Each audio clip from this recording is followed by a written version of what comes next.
Have you ever heard a story so incredible, so inspiring, that it almost feels like a myth?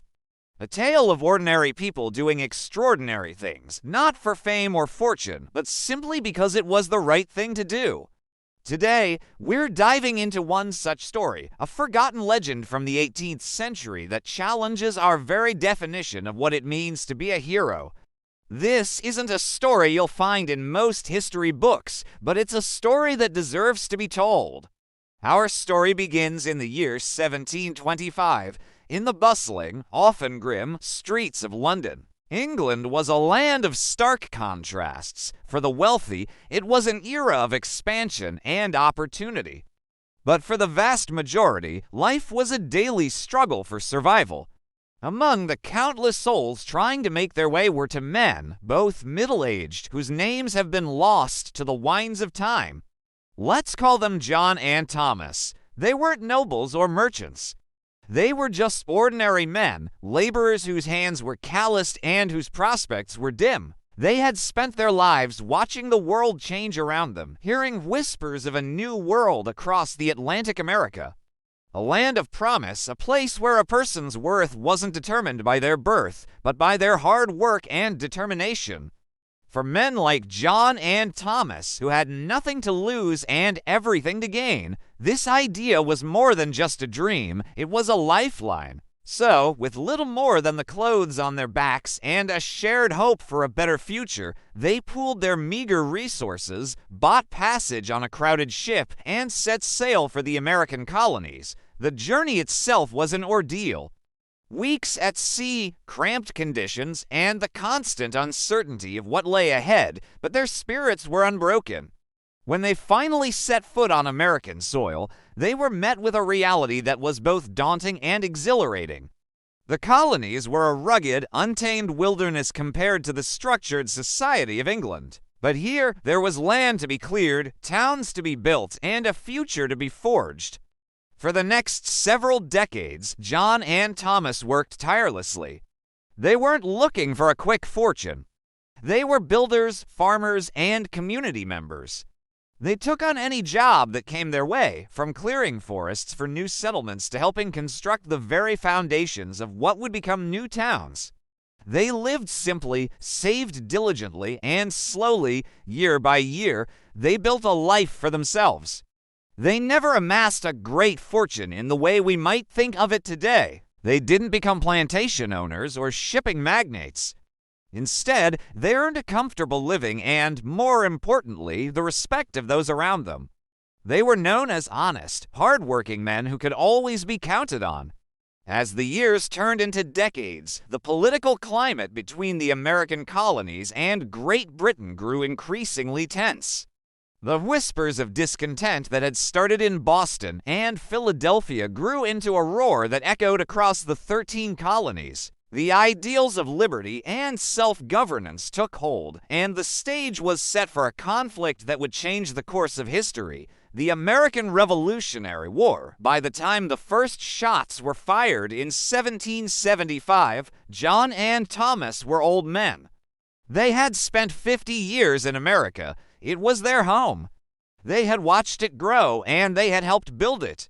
But their hearts were also tied to England, the land of their birth. When war broke out, they found themselves in a unique and difficult position. They were English men, living in a land now at war with England. This is where their story takes a truly remarkable turn. Instead of choosing a side, they chose humanity.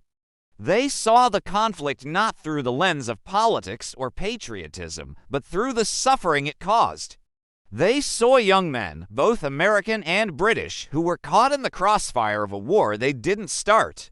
These soldiers, far from home, were often left wounded on the battlefield with little hope of medical care or survival. John and Thomas, now in their twilight years, made a decision that would define their legacy. They took the entirety of their life savings, the modest fortune they had spent half a century accumulating, and dedicated it to a singular, compassionate cause. They established a small, makeshift infirmary, a safe haven where wounded soldiers from both sides of the conflict could be brought for care. Imagine the scene: two elderly men with no formal medical training, working day and night to tend to the injuries of a war they wanted no part in. They weren't rebels or loyalists, they were simply humanitarians. They cleaned wounds, provided food and shelter, and offered comfort to the dying. Their little infirmary became a sanctuary of peace amidst the chaos of war. To the British soldiers, they were fellow Englishmen offering a helping hand. To the American colonists, they were the kind neighbors they had known for years. In this small corner of the war, the lines of battle blurred, replaced by a shared vulnerability and a common need for compassion. They risked everything. Aiding soldiers from the opposing army was an act of treason in the eyes of both sides. They could have been arrested, their property confiscated, or worse. But they were driven by a conviction that was stronger than any fear. They saw not enemies, but young men in pain, sons and brothers who deserved a chance to live regardless of the uniform they wore. They operated on a simple principle: a life is a life, and everyone is worth saving. For years, as the war raged on, they continued their quiet, heroic work.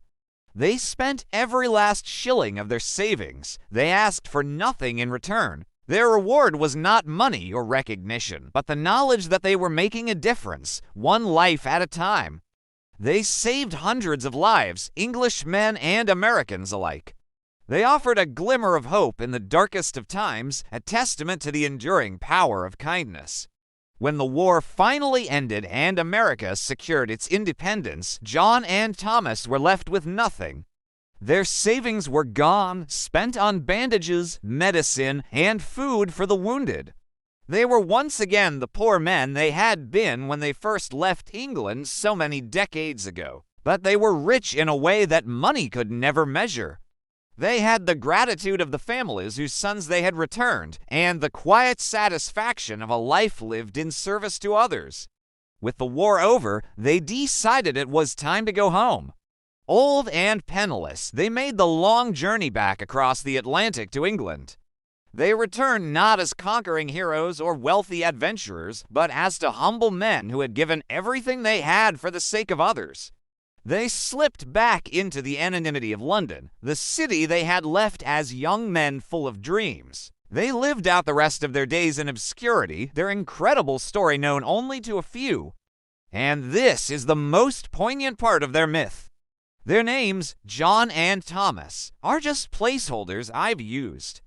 The historical accounts are so fragmented that their real names have been lost. We don't know what they looked like, where exactly they lived, or where they are buried.